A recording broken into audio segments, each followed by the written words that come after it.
வணக்கம் நண்பர்களே! நான் உங்கள் பெரியசாமி ஜோதிடர். அதாவது நான் சொல்லக்கூடிய இந்த 4 வீட்ல இருந்துச்சுன்னு வச்சுக்கோங்க, உங்களுக்கு வற்றாத செல்வம் வந்து கொண்டே இருக்கும். சரிங்களா? இதில குறுக்கு வாக்குல கேள்வியெல்லாம் கேட்பாங்க. நாங்க வேலைக்கே போறதில்ல எப்படி செல்வம் வரும்? அதாவது அ ஒரு முயற்சி நீங்க எடுக்கும்போது, அதற்குண்டான பலன் குறையாம கிடைக்கிறதுக்கு, அதேபோல பார்த்தீங்கன்னா, வீட்ல மகாலட்சுமி காட்சியம் வரணும்னா எப்போதுமே வீடு சுத்தபத்தமா இருக்கணும். சரிங்களா? அ அதேபோல பார்த்தீங்கன்னா, வீட்ல வந்துட்டு அதிகப்படியான துணி இருக்கக்கூடாது. யூஸ் பண்ற துணி மட்டும் தான் இருக்கணும். சரிங்களா? அப்படி நீங்க துணி வச்சிருந்தீங்கன்னா, அத ஒரு ஒரு பீரோல பூட்டி வச்சிருக்கணும். அந்த ரூம்ல அதிகமா போடக்கூடாது. சரிங்களா? சரி நம்ம மேட்டருக்கு வருவோம்.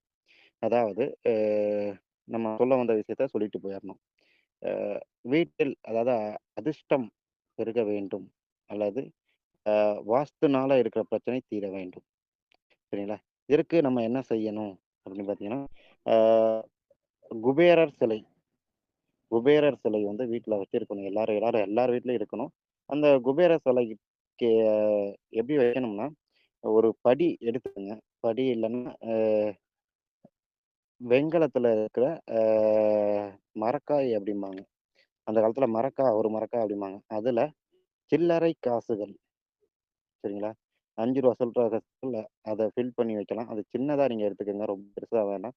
ஒரு மரக்காய்ங்கிறது பெரிய அளவுல இருக்கும். அத நீங்க வந்து சின்னதா எடுத்துக்கணும்னா, ஆ அப்படி இல்ல அப்படின்னா, ஒரு தாம்பூல தட்டு, சின்ன தட்டு, செம்பு தட்ட எடுத்து, அதுல அ ரூ.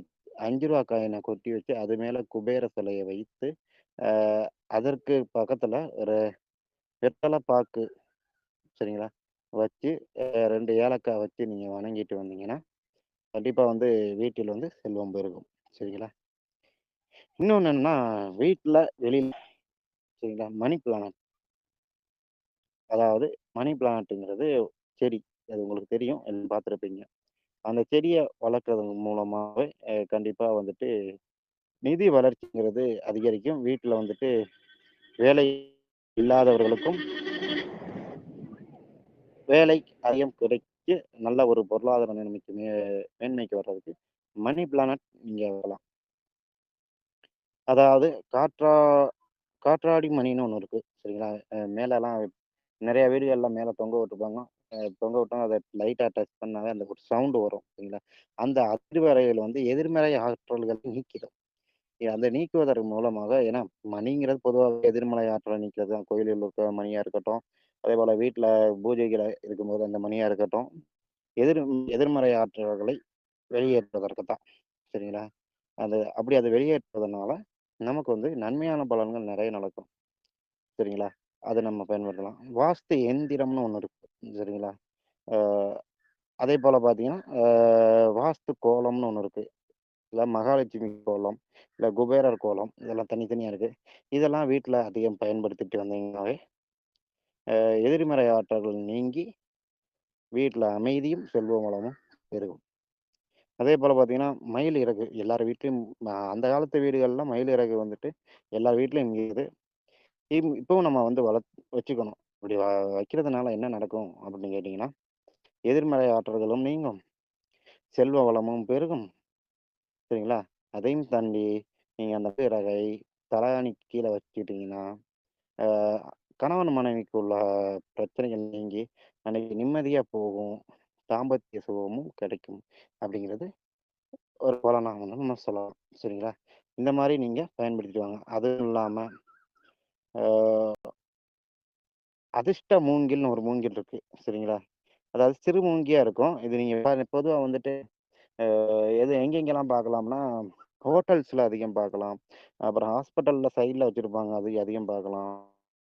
மண்டபங்கள்ல வச்சிருப்பாங்க பார்க்கலாம். கெஸ்ட் ஹவுஸ்ல பார்க்கலாம். சரிங்களா? இந்த மாரி இடங்கள்ல பார்த்தீங்கன்னா, அதிர்ஷ்ட மூங்கில்னு ஒரு சின்ன மூங்கில் ஒரு பச்சை கலர்லயும் இருக்கும். சிவன் கலர்லயும் இருக்கும். செம்மூங்கிம்பாங்க அது. சரிங்களா? அந்த கலர்லயும் இருக்கும். அது நீங்க வீட்டில் வாங்கி வளர்க்கலாம். இல்ல வீட்டுக்கு வெளியே வளர்க்கலாம். இப்படி நீங்க வளர்த்தாலும் உங்களுக்கு செல்வம் பெருகும்.